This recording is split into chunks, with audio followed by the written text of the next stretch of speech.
اعوذ باللہ من الشیطان الرجیم بسم اللہ الرحمن الرحیم. پیارے بچوں السلام علیکم ورحمۃ اللہ وبرکاتہ. آج میں بیٚیہِ جماعت پنجم سبجیکٹ یُس چھُ اردو راتُک یُس اَلیُک سبق روٗدمُت چھُ پیارے نبی صلی اللہ علیہ وسلم کا انصاف یِہے پکو أسۍ برونٛہہ کُن آز. تاکہ بچو رات کس سبقس مز پوٚر اَسہِ یہ کہ حضور صلی اللہ علیہ وسلم نے یہ تعلیم دی اللہ اور اللہ کے قانون کی نظر میں گورا اور کالا، اجمی اور عربی، امیر و غریب سب یکساں ہے. یعنی یہ پوٚر اَسہِ کہ خداے سُنٛد قانون تہٕ خدا تہٕ خداے سُنٛد قانوٗنٕے ہسا چھُ پرٛٮ۪تھ کٲنٛسہِ پٮ۪ٹھ نافذ گژھان، چاہے سُہ کرٛہُن ٲسۍتن، چاہے سُہ سفید کلر ٲسۍتن، چاہے سُہ أمیٖر ٲسِن، چاہے غریٖب ٲسِن، عربی ٲسِن، اجمی ٲسِن، تمامن پٮ۪ٹھ ہسا چھِ یکساں قانون نافذ گژھان. البتہ اپنے عمل سے انسان چھوٹا بڑا ہو سکتا ہے. البتہ اگر کٲنٛسہِ منٛز عمل آسہِ صحیح تمہِ سۭتۍ چھِ یِوان انسان سُنٛد لقب بڑاونہٕ. یعنی اگر بلال حبشی رضی اللہ تعالیٰ عنہ اکھ کرٛہُن حبشی اوس مگر عملہِ لحاظ تہٕ اشکہٕ لحاظ اوس سُہ زبردست برونٛٹھ تہٕ تس پیٚو تیٚلی ناو سیدنا بلال حبشی ییٚلہِ تٔمۍ ایمان اوٚن تہٕ خۄداے سٕنٛزن کلامن پٮ۪ٹھ کوٚرُن پوٗرٕ عمل تہٕ حضور صلی اللہ علیہ وسلمس پٮ۪ٹھ کوٚرُن لبیک. حضرت محمد مصطفیٰ صلی اللہ علیہ وسلم نے عدل اور انصاف کا یکساں قانون راج کر کے انسانوں کے درمیان اونچ نیچ کے فرق کو یکسر ختم کر دیا.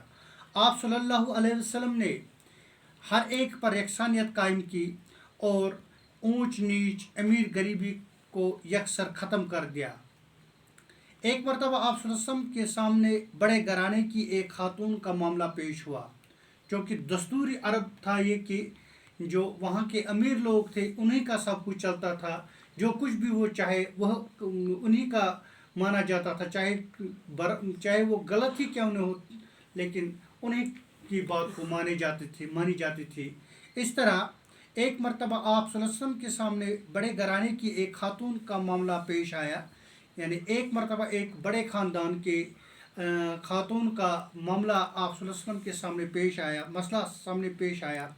اس خاتون پر چوری کا جرم ثابت ہوا تھا. تو مسئلہ یہ تھا کہ اس خاتون پر چوری ثابت ہو چکی تھی کہ اس نے چوری کی ہے. کچھ لوگ چاہتے تھے کہ خاتون کے خاندان کا لحاظ کر کے اس کے ساتھ رعایت برتی جائے. کچھ لوگ دور سے یہ دیکھ رہے تھے کہ حضور صلی اللہ علیہ وسلم شاید اس دلدل میں آ جائیں گے کہ یہ ایک امیر گھرانے کے تعلق رکھنے والی عورت ہے، اس کے ساتھ شاید رعایت دی جائے، اس کے ساتھ شاید انسان میں تھوڑا لحاظ کیا جائے امیری کی. اس سلسلے میں نبی کریم صلی اللہ علیہ وسلم سے سفارش کی جائے، لیکن کسی میں ہمت نہیں تھی، لیکن کسی نے بھی ہمت نہ کی کہنے کی. آخر میں حضور اکرم صلی اللہ علیہ وسلم کے ایک نوجوان چہتے صحابی اسامہ بن زید کو آمادہ کیا گیا. چونکہ جب کوئی بھی سامنے حضور صلی اللہ علیہ وسلم کے سامنے اس خاتون کے بارے میں کہنے کے لیے تیار نہ ہوا تو ایک جلیل القدر صحابی، ایک مشہور صحابی، ایک محبوب صحابی کو تیار کیا گیا جس کا نام اسامہ بن زید تھا. اسی کو آمادہ کیا گیا، یعنی تیار کیا گیا کہ وہ حضور اکرم صلی اللہ علیہ وسلم کے ساتھ اس معاملے میں بات کرے. اسامہ بن زید حضور اکرم صلی اللہ علیہ وسلم کی خدمت میں آئے اور حاضر خدمت ہونے کا مدعا بیان کیا. اسامہ بن زید رضی اللہ تعالیٰ عنہ حضرت محمد مصطفیٰ صلی اللہ علیہ وسلم کی خدمت میں حاضر ہوئے اور اپنا مدعا بیان کیا، اپنا مسئلہ بیان کیا. انہوں نے ابھی اپنی بات مکمل نہ کی تھی، حضور اکرم صلی اللہ علیہ وسلم نے فرمایا ایسے باتوں سے پرہیز کیا کرو. یعنی ابھی اسامہ بن زید اپنی بات جاری جاری اپنی بات جاری تھے، تو حضور اکرم صلی اللہ علیہ وسلم نے اس سے فرمایا ایسی باتوں سے پرہیز کرنا چاہیے، ایسی باتوں پہ کسی کے لیے سفارش کرنے کے لیے نہیں آنی چاہیے، کیونکہ پچھلے قوموں پر جو تباہی آئی ان کا نام و نشان تک مٹ گیا. یعنی حضور صلی اللہ علیہ وسلم نے اسامہ بن زید کو یہ کہہ کر کہا کہ پچھلے قوموں کو بھی اسی طرح اللہ تعالیٰ نے تباہ اور برباد کیا اور ان کا نام و نشان ہی مٹا دیا، کیونکہ وہ کسی بھی قسم کی جو غلط کام کرتے تھے پھر انہیں معافی دی جاتی تھی. تو آپ ایسی چیزوں سے پرہیز کریں. اس کی ایک وجہ یہ بھی تھی کہ اونچے طبقے کے لوگوں کو ہر طرح کی چھوٹ دی جاتی تھی. میں نے پہلے بھی آپ کو بتایا کہ اس کی وجہ یہ بھی تھی کہ دستور عرب یہ تھا کہ جو اونچے طبقے کے لوگ تھے انہیں ہر طرح کی رعایت ملتی تھی، جبکہ عام لوگوں کے لیے نہایت ہی سخت قانون بنائے جاتے تھے.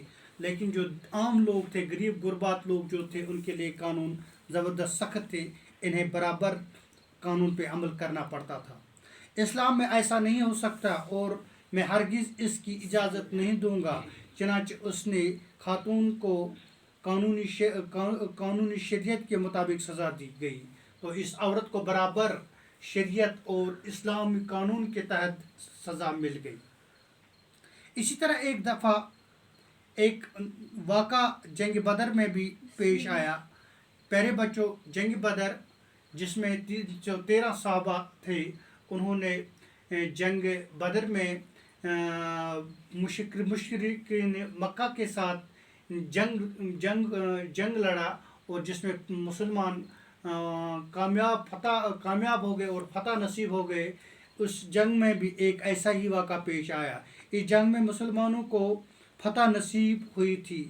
اس جنگ میں یعنی جنگ بدر میں مسلمانوں کو فتح یعنی کامیابی ملی تھی. مکہ کے بہت سے کفار مارے گئے اور بہت سے قیدی بنا لیے گئے. اس جنگ میں مکہ کے بہت سارے کفاروں کو مارا گیا اور بہت سارے کفاروں کو قید بنا لیے گئے. قیدیوں میں حضرت محمد مصطفیٰ صلی اللہ علیہ وسلم کا چچا حضرت عباس بھی شامل تھے. ان قیدیوں میں حضرت عباس جو حضرت محمد مصطفیٰ صلی اللہ علیہ وسلم کے چاچا تھے وہ بھی شامل تھے، جنہوں نے اس وقت تک ابھی اسلام نہیں قبول